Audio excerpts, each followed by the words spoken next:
When it comes to putting up dull buildings, the Japanese really are in a class of their own. But recently, they started to tart the place up a bit. Same goes for cars.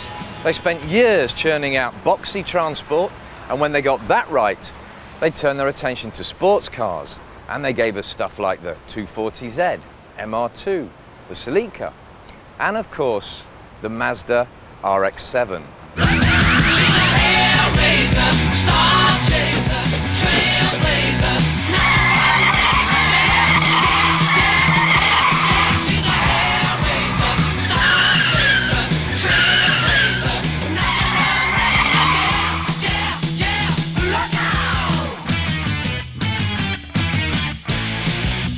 Cheeky enough to look like a Porsche, and indeed brash enough to steal some of its sales, the RX-7 was a perfect accessory for the 1980s, when it sold by the truckload round the world. The latest RX-7 is a fine car, but it's a case of built by robots, marketed by idiots, because when it went on sale in 1992, overnight, the price of an RX-7 went up by 10 grand, which meant that you could buy lots of other coupes, including a BMW, with a few less horsepower for a lot less cash. Well, sales of this in Britain alone went from 500 a year down to 25.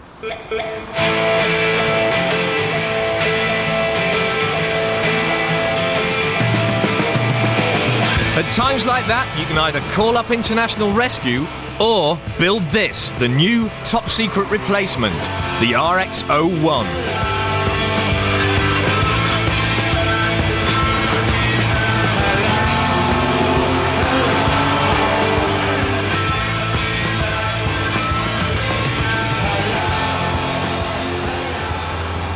You would not believe the fuss and the aggro I've had to get in this seat.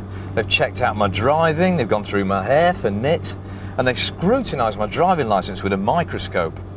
Naturally, I had to explain that in England, the fixed penalty is a great sign of honour.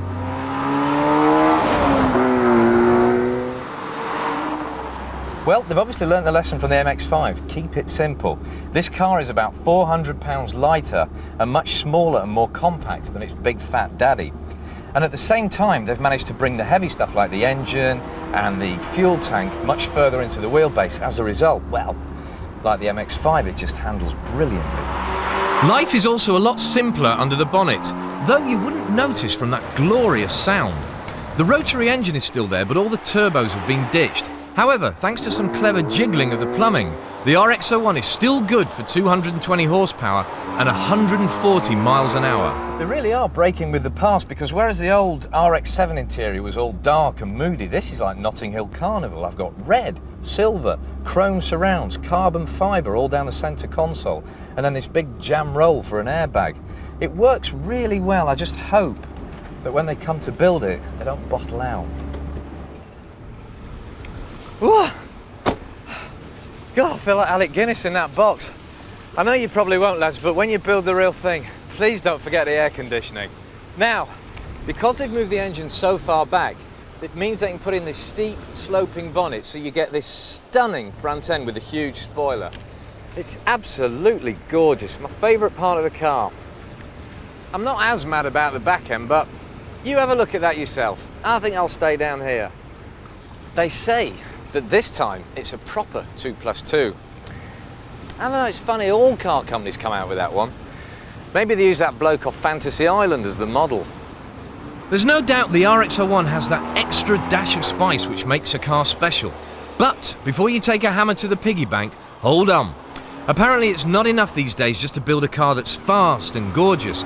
You've also got to get the business side right. And of late, Mazda's been a bit fingers and thumbs in that department. So much so that Ford recently bought a huge chunk of the company. Now they can't afford to put a foot wrong, and if they launch a new car, everything has to go right. You know, I don't know how much they paid that marketing consultant to come up with that stupid 35 grand price tag, but if they just buy me a pint, I'll tell them the blooming obvious, that if this car's going to succeed, it's got to be about £25,000. Oh, damn, I won't get me pint now. I don't care how you get here.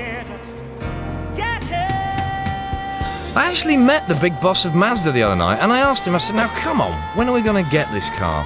And in that usual forthright Japanese way, he said, "Oh, I don't know, it's hard to say, a tricky one, that one, committee meeting, accountants, blah, blah, blah."